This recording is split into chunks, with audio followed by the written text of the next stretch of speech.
Oh, I'm sorry. Was I on mute? Yeah, Oh, you were on mute. oh, Yeah. I'm so sorry.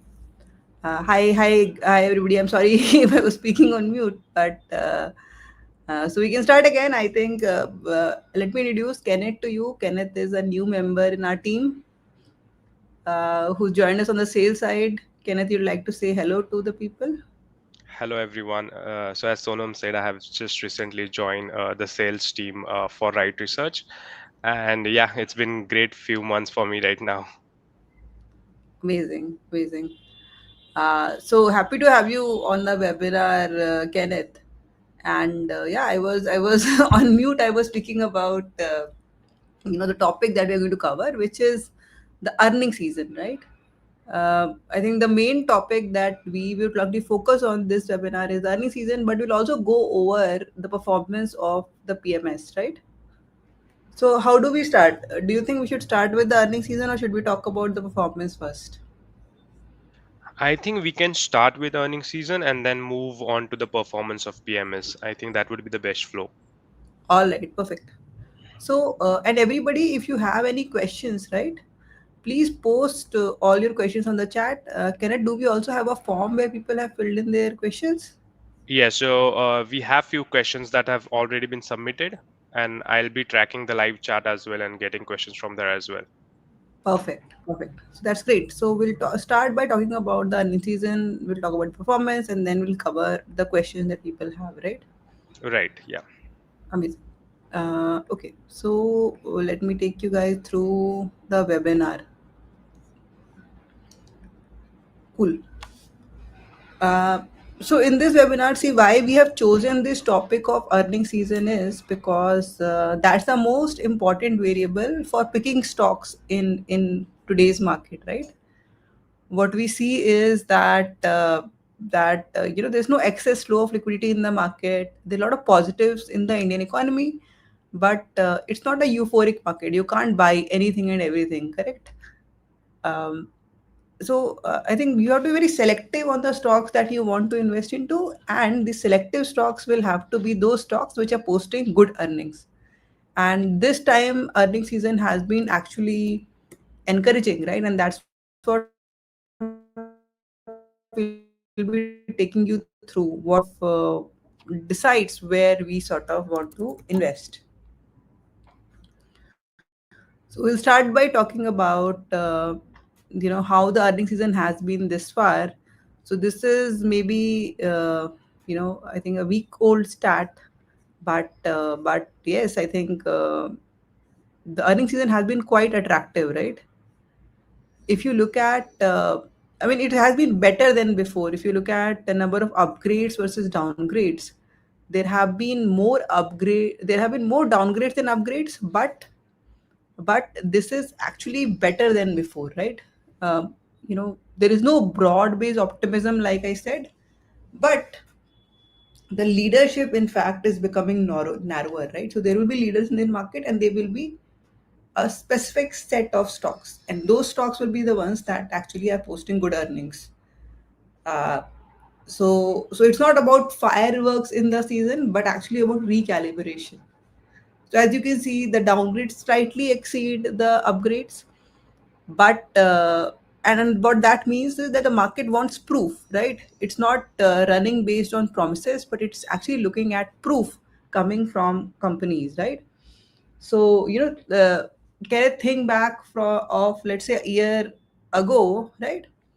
A lot of companies which did not have very strong multiples, right? For example, some of the e-commerce companies, uh, which have a huge scale but not very strong multiples, they were seeing a euphoric sort of growth. But right now, even in the internet basket, the companies that are seeing good reception are the ones that have strong margins, strong growth numbers, right?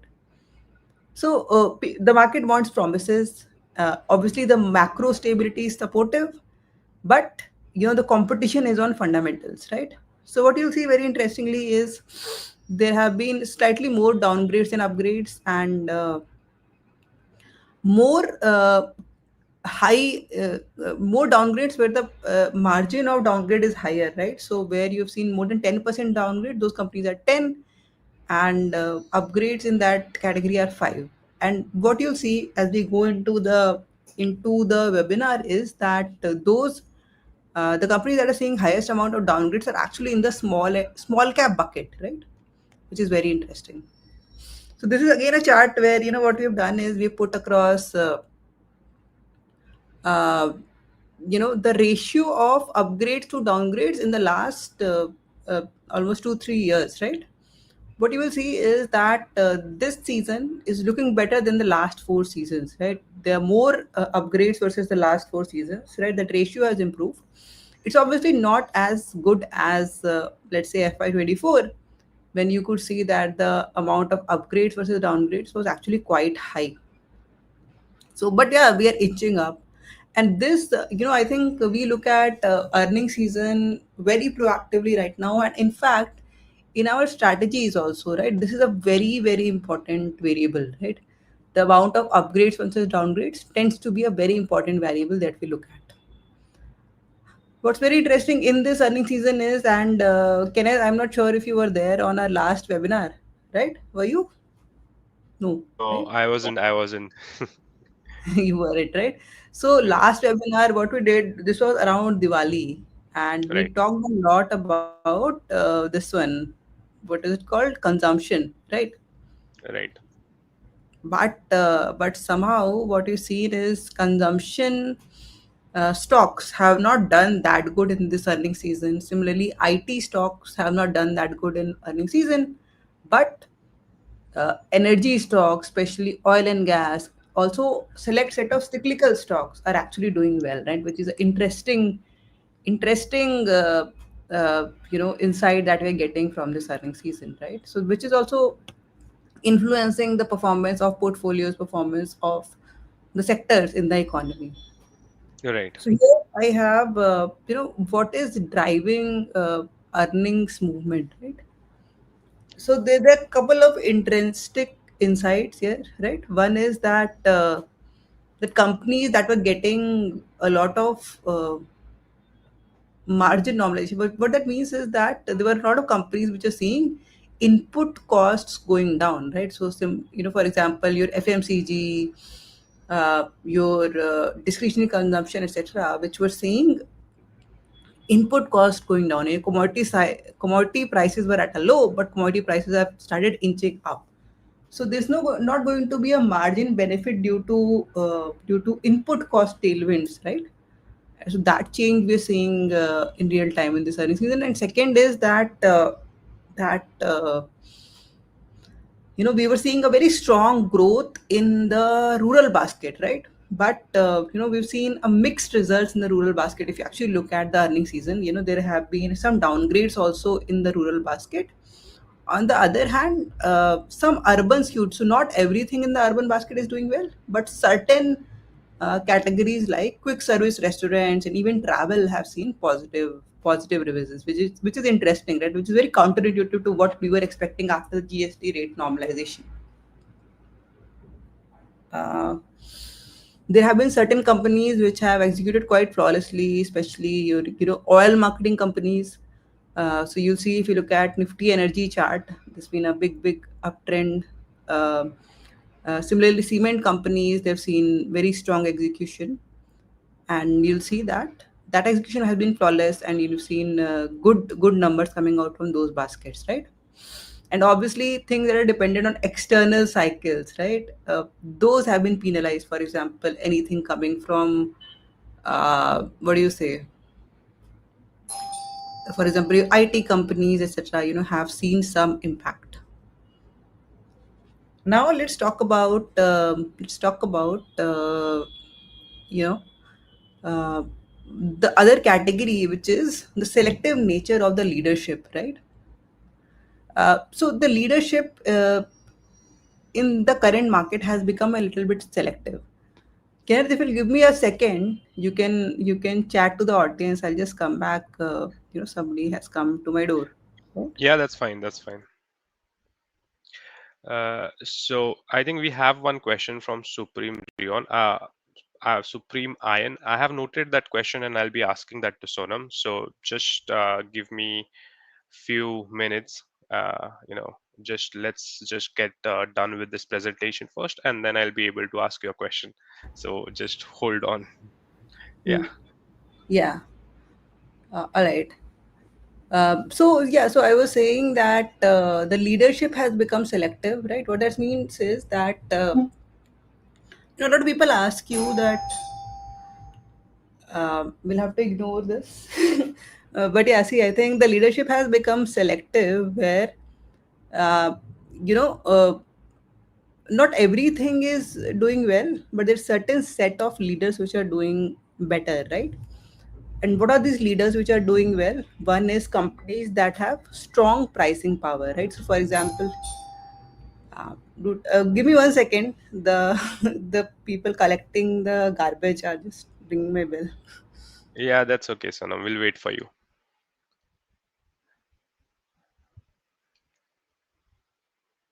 Sorry about that, guys. We're receiving some of your questions, and thank you for your questions. Uh, I'm making a note of it. We'll ask it later. Yeah. All right, guys. So I was saying that there's a selective leadership right now, and where is this leadership coming from? It is coming from companies that have strong pricing power, right? So, example, Pidilite, United Spirits, Apple. These are the companies where you're seeing mixed demands but strong pricing power. These companies, due to their monopolic nature or strong position in the market, are actually able to have a strong pricing power, right? So that is one of the reasons why the leadership. So what is causing this strong leadership? One is companies that have strong pricing power, and this is the case that happens typically in markets where there is some stress, right? Only companies that can handle that stress due to their strong pricing power will see leadership, right? Secondly, you will see companies that have strong operating leverage, right? So companies like cement, like ACC Ambuja, or private banks, right, like ICICI Axis Bank, have actually benefited from the operating leverage or the scale efficiencies. Thirdly, you see these cyclical tailwinds, right? Such as refinery spreads or cement volume. So this is something that we talked about, that there are companies where you see HPCL, BPCL, IOCL, these companies where the energy prices have played in their favor, or Novuco in the cement basket, which is actually seen a lot of upgrades, right? So again, I'll just give you a disclaimer as we are speaking of some of the stocks, is that we are not giving any recommendations in this particular session. We might actually name some of the stocks that we are holding. For example, Novuco is a stock that we actually do hold, but this is obviously not a recommendation to buy and sell, and you have to look at your advisor, invest in a product that has these that has stocks of your choice, right? Now, so see, where is the leadership coming from? It is coming from strong pricing power, it is coming from operating leverage, and it is coming from cyclical tailwinds, right? That's what we are seeing in this market. And this is very, very counterintuitive if you actually think about what you're talking about a month back, right? A month back, at the peak of Diwali, we were really betting on the consumption basket, but what you see is that the consumption has been mixed, right? It hasn't been all out like people expected. It has been mixed. That is not to say that consumption is not a very strong theme for the future, but yes, there has been a mixed reaction in the consumption basket. Also, tech, your TCS, Wipro, HCL Tech. While the commentary has been strong, TCS and earnings were encouraging. There were a lot of positives in that earning, but earning revisions were negative, and the global stress is sort of impacting those baskets, right? So there's a mix of that's happening. Now let's talk about large, small, and mid caps, right? So something very interesting that Kenneth, I somehow uh, encounter very frequently is investors come and ask us that should we not invest into small caps, right? I'm sure you must also be getting such questions, correct? Yeah, yeah. I do get a lot of questions like this. Yeah. So people are still, because small and mid caps saw a level of correction after the during the period, right, of early 2025, small and mid caps actually saw a highest amount of correction, right? And people right now actually worry that should we invest into small and mid caps or not, right? That is the question that many of us sort of get. I'll maybe quickly show you guys a chart, right, of the small mid caps also here.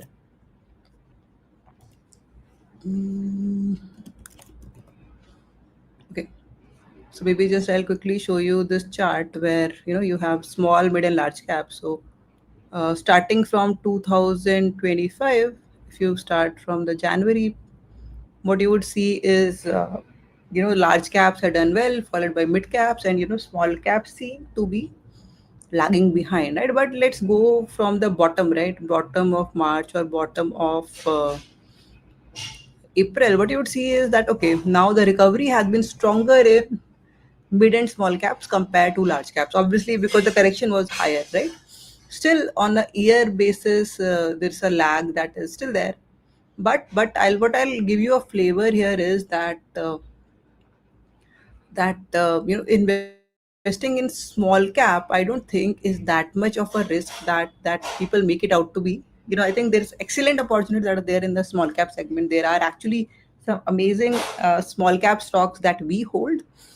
But yeah, looking at this basket, what you'll see is even if in the earnings there are very clear signs, right? What you would see is large caps are relatively stable. You see large caps have seen low upgrades, but upgrades which are smaller in nature, right? 0 to 5%. Even downgrades that might be smaller in nature, right? So they tend to move less, right? Even in earning upgrades, right? On mid caps, you see it is mixed. There is mild stress, but you've seen chemicals, mid tier ITs have seen cuts, whereas mid caps like banks like CUB, RBL have reported upgrades. On the small case side, you'll see on the small cap side, you will see that there has been some sharp cuts, right? And the sharp cuts where they have come from. So if you look at this data here, right, what you will see is that okay, smaller upgrades there have been quite a few, and smaller downgrades are also there. But the worrying part is downgrades that are more than 10%, right? You'll see that the big downgrades are happening in the small cap segment, right? So that is a lesson for us to learn that we've seen some companies in real estate, textile, digital services face big downgrades, and that is because in the small cap segment it is extremely important to look at strong fundamentals. So any company that had balance sheet strength and high valuation and hasn't developed, it gets battered in the small cap segment. I'll try to think of some examples from this earning season. We'll have examples in the next few slides. But in the small and mid cap segment, any company that is not doing very well in terms of the fundamentals and sees any small correction in those fundamentals at a high beta stage has been battered. So that is where you have to be careful, right? There are some great upgrade stories also in the small cap segment, which will actually give you the strong growth, and we've seen a few in our portfolios also. But what you have to be really careful is companies that can see downgrades, right? Especially in the small cap segment at a high beta number. That's the lesson there.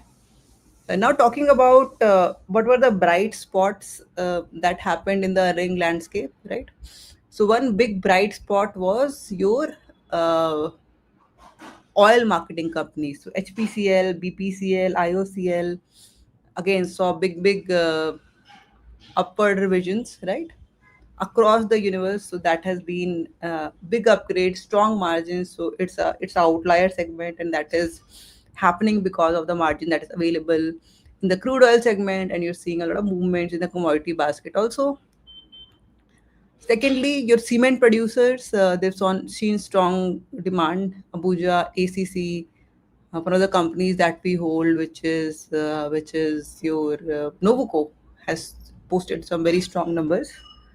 Then, like I said, select consumption baskets, for example, QSRs, right? Quick service restaurants like Sapphire Foods have shown strong EPS growth. Even some other discretionary like Westlife has seen strong revision. Some travel stocks have seen strong revisions, right? Now, apart from these, what you've seen is banks, right? City Union Bank, Bank of Baroda, these banks have seen significant upgrades. So banking sector right now looks quite positive, and we'll go sector by sector in the coming slides. Also, specialty tech enablers, right? So, for example, Newgen or Affle, these particular companies have which enable technology infrastructure have actually posted good numbers, right? So there are significant baskets where you see strong earning momentum coming up, right? What were the big surprises that happened? So these are the big surprises, right? So these are the biggest upgrades that happened. So you'll see one stock from your consumption basket, Sapphire Foods, right, has seen the highest upgrade in this particular season, and then followed by all of your oil marketing companies like HPCL, IOCL, BPCL. All of these have been upgraded. Then your Nobuco Vistas, which is in the cement manufacturing space, and that has seen good revision. Talking about consumption basket again, Mahindra Holidays has done good. Aptus Housing, which is in the affordable housing finance sector. Again, the stock momentum has not been very strong, but very steady earning trajectory, especially in such an environment which has been not very encouraging for housing finance. So this company, is a very strong fundamental company that I look at. Then you have Intellect Design, which has done quite well. So these are some of the upward movers. Similarly, tech enablers like FLA, and then Ajanta Pharma in the pharma sector has also done quite good in the mid cap basket. So these were some of the big upgrades that we saw. And talking about downgrades, what you see is this company Aurum Proptech has seen a 95% downgrade in their EPS projections. Similarly, Sagar Cements, right? So we were talking about cement sector as a whole, but you see there are companies that have seen strong upgrades like Novuco that we had here, but then, uh, on the other hand, Sagar Cement has seen big downgrade also, right? So, like I said, it is selective leadership driven by fundamental, not anything and everything has worked well. NIIT Eternal, right, which was one of the winners of the previous earnings season. And like I said, in the internet basket also, you're seeing so much interest, especially with the new IPOs that are coming, uh, Grow now, and then Pine Labs, etc., which have come. But even apart from that, Nika posted very good set of numbers, right? Paytm posted very good set of numbers, and both the stocks have been awarded with strong returns also. On the other hand, Eternal, which saw downgrades, has also been seeing price pressure, right? So in such an environment, nobody is going to say that that Nifty, if it is trading 20, people are not expecting to Nifty to go to 25p, right? It's not a buyer's market in that sense. But but imagine a company like Nika, which has seen significant upgrades. Now, its earning multiple would go up, right? So if the earning multiple goes up, that gives a lot of scope for prices to go up also. On the other hand, if Eternal sees a earning multiple go down, that means the prices would go down along with it, right? So valuations are being maintained. People are careful about valuations, but companies that are posting strong fundamentals are getting rewarded also. So these are some of the companies where you've seen big downgrades. United Breweries being one, Eternal being one, and again, it's very interesting if you look at this. While Sagar Cement has seen a downgrade, Novoco has seen an upgrade, Eternal has seen a downgrade, but Nika, Paytm have seen upgrades. United Brewery has seen a downgrade, but one of our portfolio companies, which is Radico, has actually done pretty strong. It has come with very uh, strong earnings, which means that it's a selective market, right? It's not like this one sector or one theme that's going to work, but selective companies which are maintaining strong fundamentals are being rewarded, right? We've seen some weakness in the paint segment. Berger, Nerolac have seen some downgrades. Asian Paint has actually come up with good numbers. In the consumer discretionary, we talked about Sapphire Food doing well. We also talked about another stocks like Mahindra Holiday doing well, but on the other hand, metro brands, Bata in the same consumer basket have actually seen downgrades, right? Also, chemical players, SRF, Naveen Fluoride. So, SRF is a stock which was a favorite in the last earning season, and we actually held it. Has actually struggled this earning season. The management has actually come and said that we are really struggling with with the tariffs that came out. Right, they've really hit us, and this stock saw some downgrades also. Right, and majority of downgrades came from consumption, building materials, and global linked sectors. So now we'll quickly go over sector by sector, right? There are few key sectors that we want to talk about, and then we will go to the Q&A, right? So one of the key things, key sector that we want to talk about is banking, right? So banking, you will see it is coming back in flavor, right? Bank Nifty is coming back in flavor. YTD, the index is up, and there were some buckets where you saw some strong earnings, right? For example, ICICI Axis saw strong earnings. You saw RBL Bank, City Union Bank, these banks also come up with strong earnings, right? Some themes we saw was that credit growth remained steady in the 14 to 17% range, and net interest margins have also compressed. Asset qualities have been stable, right? uh, Between 1.2 to 1.5% for ICICI and Axis, whereas SBI saw some slippages. And there's been some variation that we're seeing in the mid-tier bank. For example, RBL saw upgrades, whereas Federal Bank and Home First saw some downgrades also, right? So it's been a mixed picture for the mid-tier banks, but broadly, the two things that you worry about when you think about banking sector, one is credit growth that was steady, and asset quality has also been quite well. So I think last time we talked, we were worried about asset quality, but this earnings season has so shown that asset quality has been relatively stable. So those are the some key things on the banking side, and we think that banks are actually banking and financials are actually positioned well for the coming few quarters.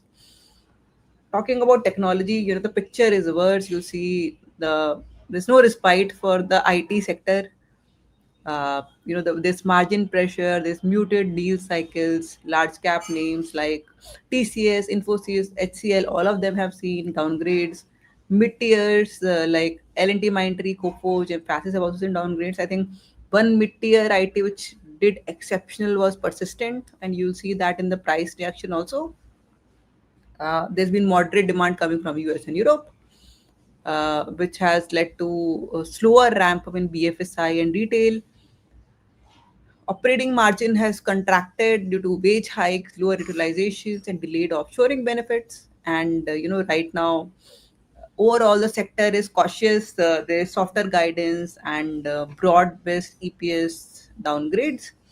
Obviously, there's a lot of negative news built into the IT sector, but there could be positive surprises also. But right now, you have to be very careful and very data-driven when you look at the IT sector.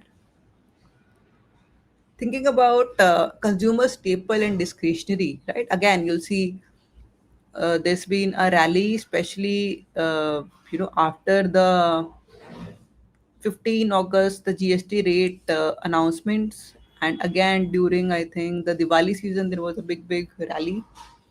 So you see mixed reactions coming here. The consumption story is not as strong as we expect it to be. It is slightly patchy, right? So you'll see that volume growth has been between 2 to 4% in the premium category, and the mass market category has actually struggled with -1 to -3% growth. Rural demand is uneven, right? You see that uh, the HUL saw a 2% decline in rural volumes, and Dabar's rural growth actually lagged the urban growth by 300 to 400 basis points.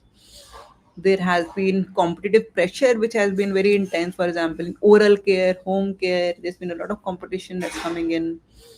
Even jewelry, footwear, they've seen downgrades, right? So for example, we talked about Bata and Metro, which saw EPS downgrades due to weaker footfalls, right?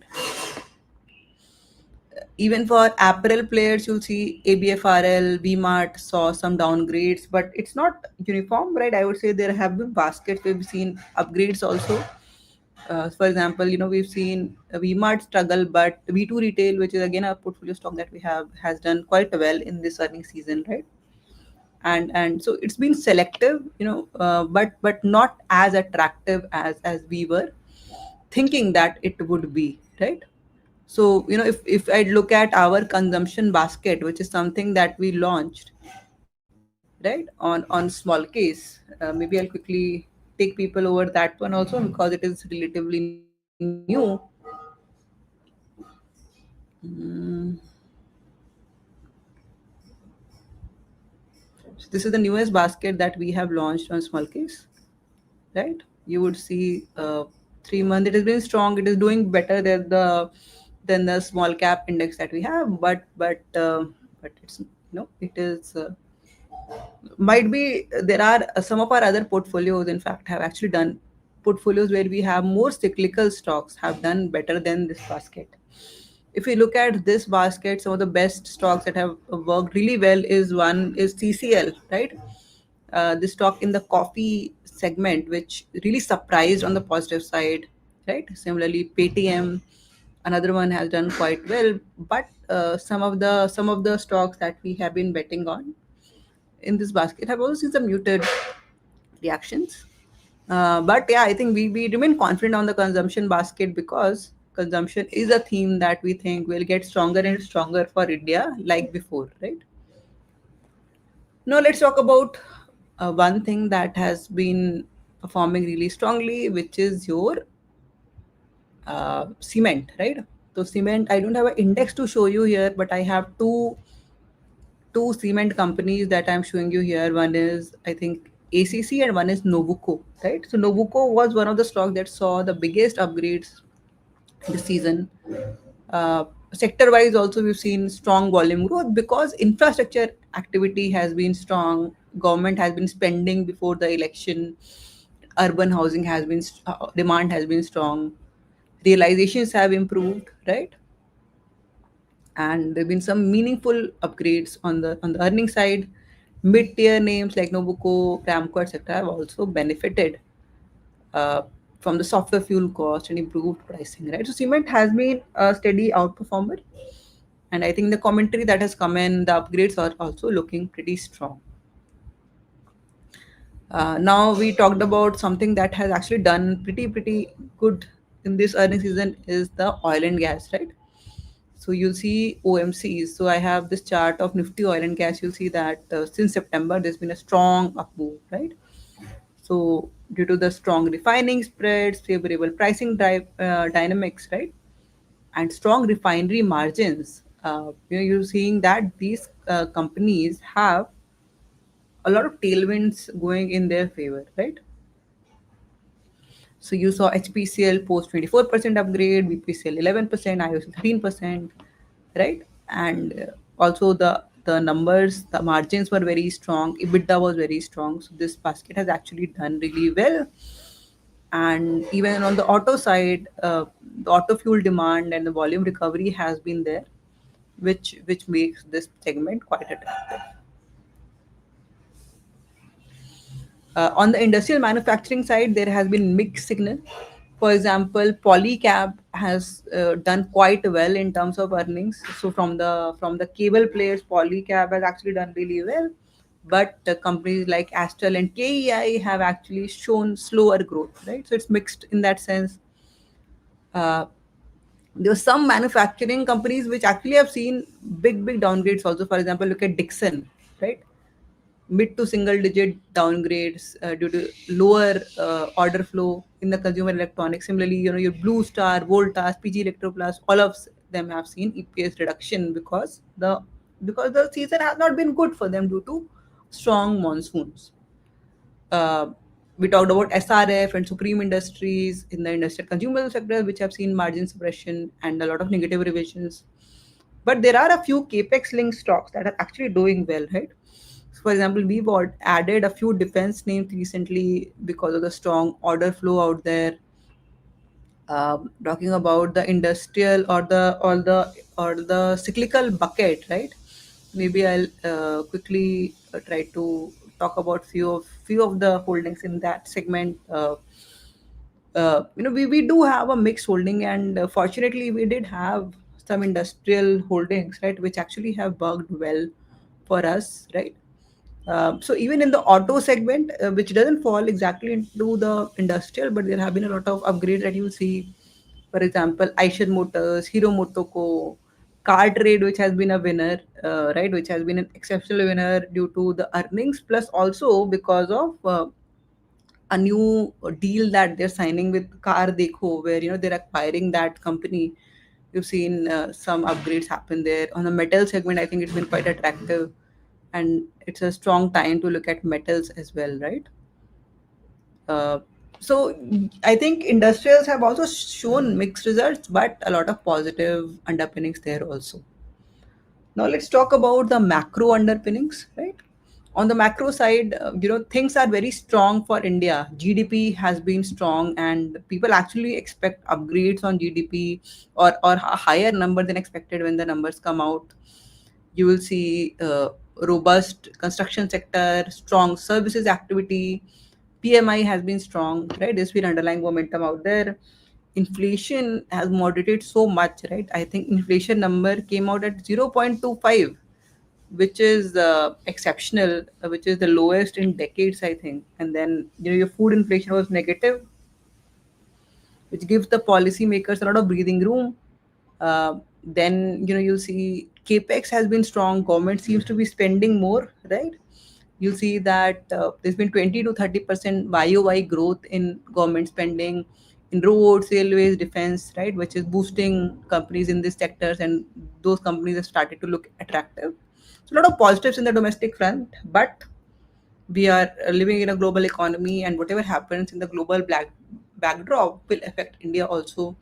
So volatility in the crude prices, volatility in the metal prices will impact us. Similarly, US, Europe growth. It's been a lot of worry of growth in the US. Uh, you see that that is a big impact, right? I mean, people are worried about AI valuation. People are worried about recessionary fears or the job growth slowdown in the US. Those are some of the worries. Similarly, crude oil volatility that can impact some of the sectors. Right? So there are global scenarios that are worrying, but domestically things are quite strong, right? Very stable. So what that means for the market is that okay, we're not in a scenario where there is a QE happening and a lot of liquidity coming in, or there's a rush of cash in the economy. And when we are in such a situation, what really matters is earnings, right? Earnings become the primary driver, right? If the valuations are sitting at 18-20% earning, multiple will not be upgraded, right? There will be limited cases where a company or a large cap sitting at 20% forward earning would be upgraded to 25, right? That is very rare to happen. So only if there is EPS growth will the price appreciation happen, right? That's what we are trying to sort of really come out as a theme of this presentation. And historically also what you've seen is that when Nifty trades above 19x, and returns tend to rely totally on earnings instead of anything else, right? Then you'll see that what the environment would favor selective investments, valuation aware investment, and things driven by data driven frameworks that have fundamentals as a core theme that they look at, right? So you have to be disciplined stock selection, and it can't be a broad exposure that you can bet on in this current market. So looking ahead, where do we see highest amount of opportunities? We think banks with stable credit quality would be somewhere to bet on, right? And you see ICICI Bank, Axis Bank, SBI, CUB, RBL have come out with strong earnings. Similarly, OMCs and refiners, we've talked a lot about them. They have come with a good set of earnings. Cement and infra-linked plays, I think we're looking very positively at that.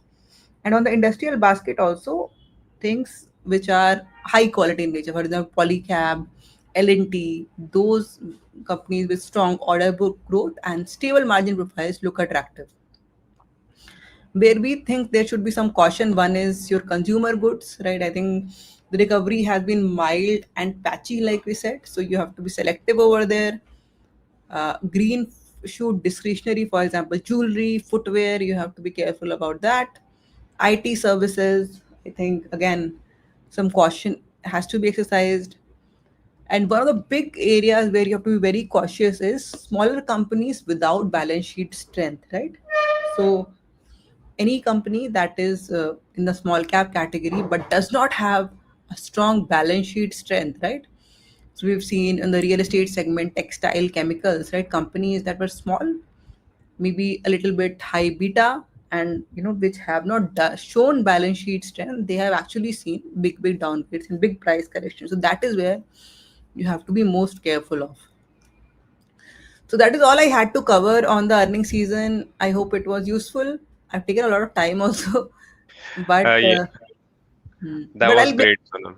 yeah. So but I'll I think quickly. Hmm. I think it was very comprehensive outlook on all of the earning season. But yeah, it was a great presentation. Just something from me. So I mean, we let's move on to the PMS side. That's what the investors were, there were few questions on PMS side and what's going in there. So I request you to shed some light on that as well.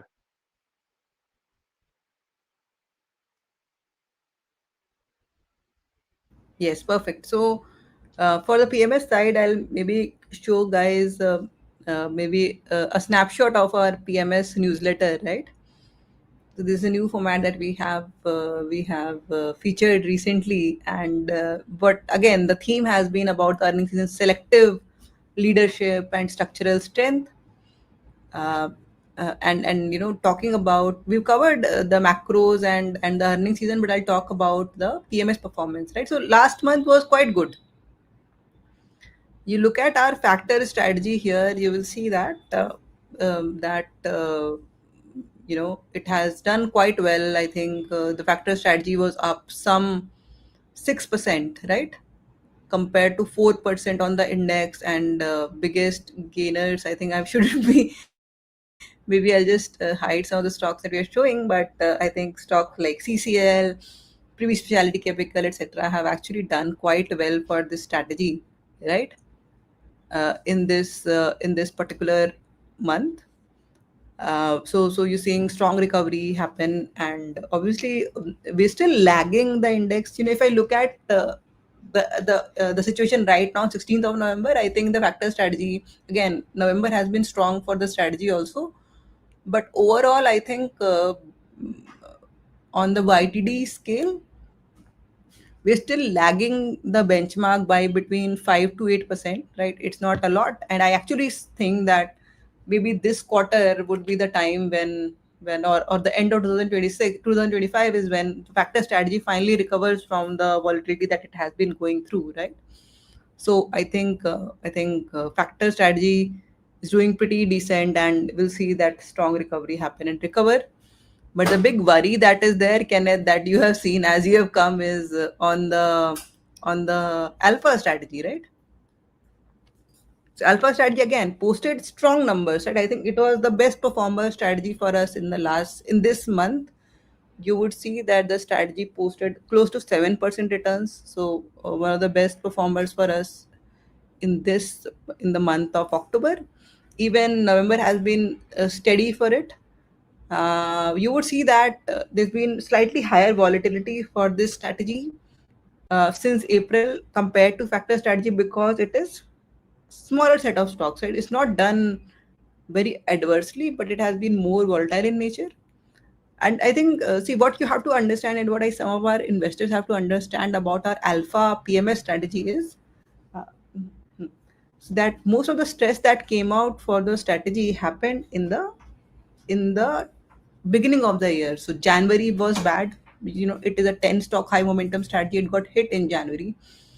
But I think the strategy could have actually bounced back very strongly in March and April, but we went out of the market. We were very worried about the tariff scenario we took a tactical or a judgment call at that point in time to stay out, and that is why the stock strategy missed out on some of the performance, and that is the pain that is still there, right? Since then, the market hasn't been so euphoric that alpha comes and recovers everything. We are seeing that the strategy is going toward that space, right? So if you look at alpha chart, right, maybe I'll try to show that one to you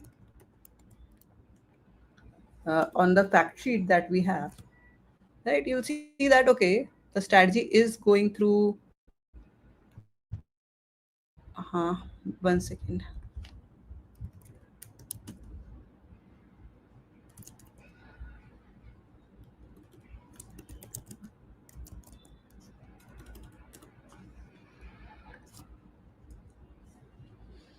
So just quickly pulling out the chart for the alpha strategy. So obviously, it saw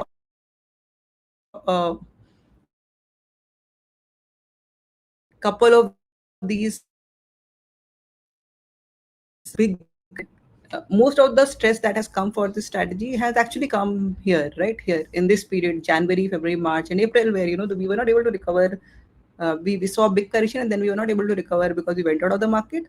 But then since then, it has been very in line with the market. There have been hits and misses, but like this quarter, it's been a strong quarter. I think allocation sitting very right in the market. And see, the nature of the strategy is that while it can have such a period where it sees a strong underperformance, there can be similar periods which we have actually seen where there's been strong movements where you will see similar outperformance happen for the strategy also. So I know our investors are worried about alpha, but that's the nature of the strategy, and we think that the scenario is moving in favor of our strategies. I think the factor has already recovered. I think alpha, uh, last month was highly encouraging. The allocation is sitting very very correct in the market, and I see that very soon we'll see that alpha makes up for the losses that we have accrued. So we are not that worried, and I just ask our investors to exercise a little bit of patience with this particular strategy as well, right? So that's what I had to talk to you about our alpha strategy. Also, this being a public presentation, I won't go into details of many of the stocks that we are holding, but very happy to talk about that to our investors, right? So quickly, Right. Kenneth, this is all I had to talk about, and we'll go over a quick Q&A, right? Yeah, so I mean, I have some questions on the live chat coming from our live audiences, so I will like to take one of that question. So this is on Acuta's result. I think Acutas is a chemical company, chemical specific. So because you have mentioned that earnings drive, the returns. The question is, although the earnings are great and commentary is also bullish and optimistic, but the price action has come under pressure. What's your view on this? This is very stock specific question. Acutas Chemicals. No, I think a very interesting question, right? And I'll just show you maybe the chart for this one. So, first of all, this stock actually did really well on the earning announcement. Uh, just give me a second. Just a second. Yeah, no worries.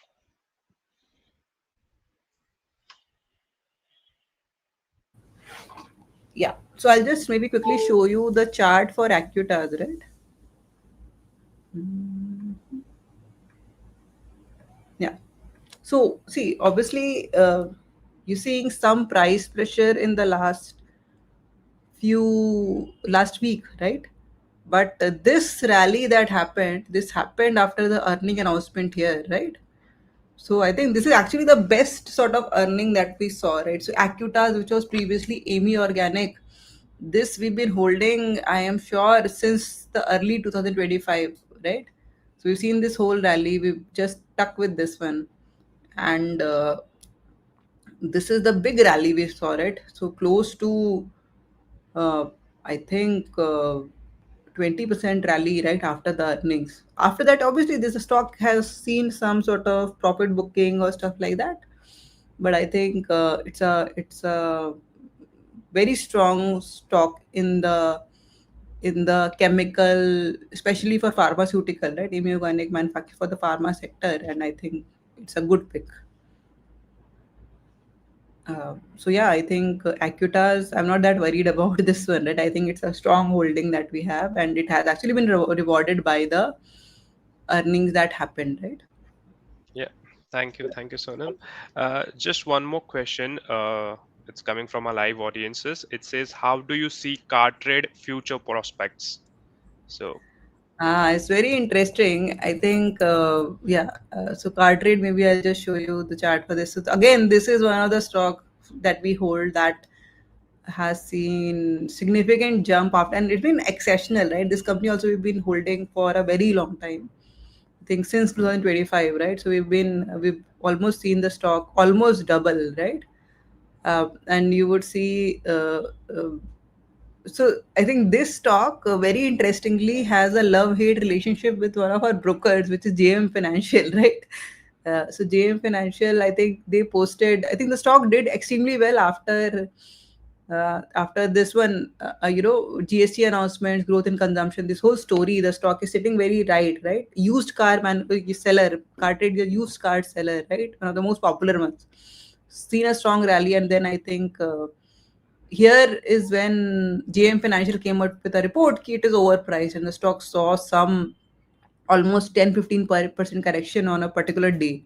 It was very surprising for us. But then the earnings came and the stock actually refuted all those valuation concerns and saw the strong rally, right? So the strong did extremely well. Again, you saw there was an announcement that the stock is acquiring Car Dekho, right, which is their biggest competitor that Car Trade is announcing. So again, a set of euphoria, the stock grew, and then I think this red line is when GM Financial has again come up with a report that people are pricing in the merger very very attractively, but see, I think on aggregate level there is a strong projection for this company. Revisions have been very aggressive, momentum is strong.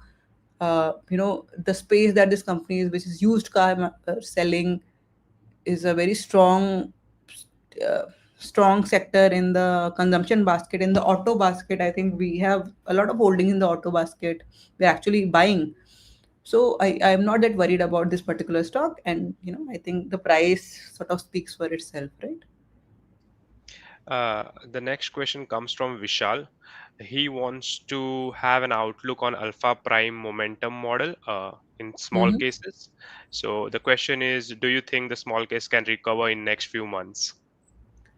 Definitely. See, I think if you look at our alpha prime small case, which is like a some sort of a proxy for a PMS, right? Alpha's PMS, you would see that okay, this also has seen underperformance, but not as much as the PMS because we did not hedge it, right? So it recovered when the opportunity came. And you'll see the last month has actually been very good for the alpha prime small case, right? We've seen very significant up move.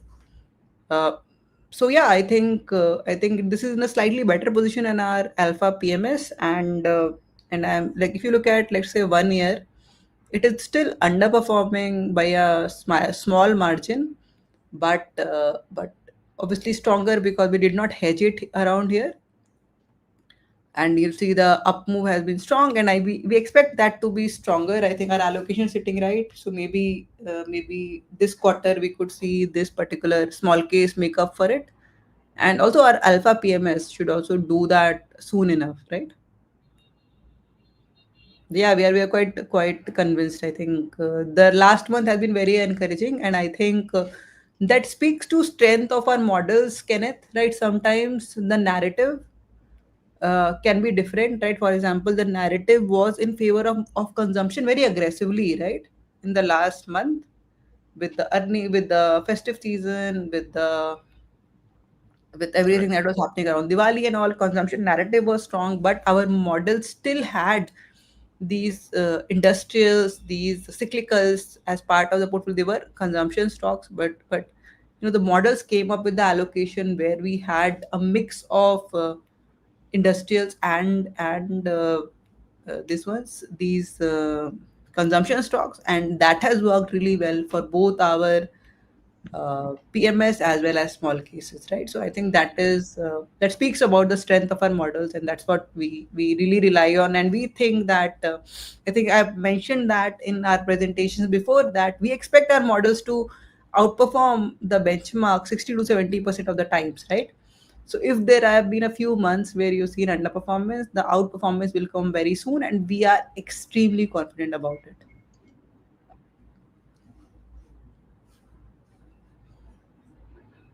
Perfect. Yes, I have one more question. It's regarding the macro state of the country. So, what are the top two, three macro risks for Indian markets right now? Is it global recession, crude, geopolitics, election, or something else? See, I think, so if you look at the global market, what people are really talking about is overvaluation in the IT stocks, right? So if you look at Michael Burry has taken that short position in, you guys keep on talking in the office also, Kenneth, right? Uh, in uh, in Palantir and in Nvidia, and those stocks have been, they've corrected quite a bit, right? If you look at Nvidia right now, in 1 month horizon, there's been a bit of correction, right? Similarly for Palantir and all, they actually corrected significantly from their tops, right? So I think that is one of the concerns that if there is a correction. See, I think I really love the AI theme. I think it is there to stay. AI is changing all of our lives, but sometimes what can happen is that people build in too much optimism, right? If you go and talk to anybody who uses AI, or on the enterprise AI side, people have this near perfect projection, right? Ki, oh, it's going to be perfect execution of AI. Sometimes if that doesn't happen, there can be big price declines, right? There can be big declines on the if it's such a high beta name. So that is one of the worries. I think whatever happening on the US job growth side, that is a little bit of a worry. Yes, I think there's been a lot of movement on the metal side. Like if you look at copper prices, if you look at zinc prices, there's been a lot of movement. So in fact, we've started buying some of these some companies that are in this space, right? So we've recently taken some position in some of the metal stocks also. So yeah, I think that would be one of the worries. And I think geopolitically, Israel war having calmed down, I think that's a positive. And I think as long as there are no more geopolitical inflations or some big events, I think these are the major worries that we might have, right? Thank you, Sonam. That answers my question. I have a last question for you, and this is in terms of our SIP investors. So, for SIP investors watching this, should they change anything based on this earnings season, like sector tilts, fund selections, or just stay the course? No, I think you should, SIP investors should stay the course. Maybe, you can play around a little bit with the allocation that you have in your SIP. So right now, if you have bet on any thematics, right? I think instead of betting on one theme, it is much more prudent to go with a uh, high quality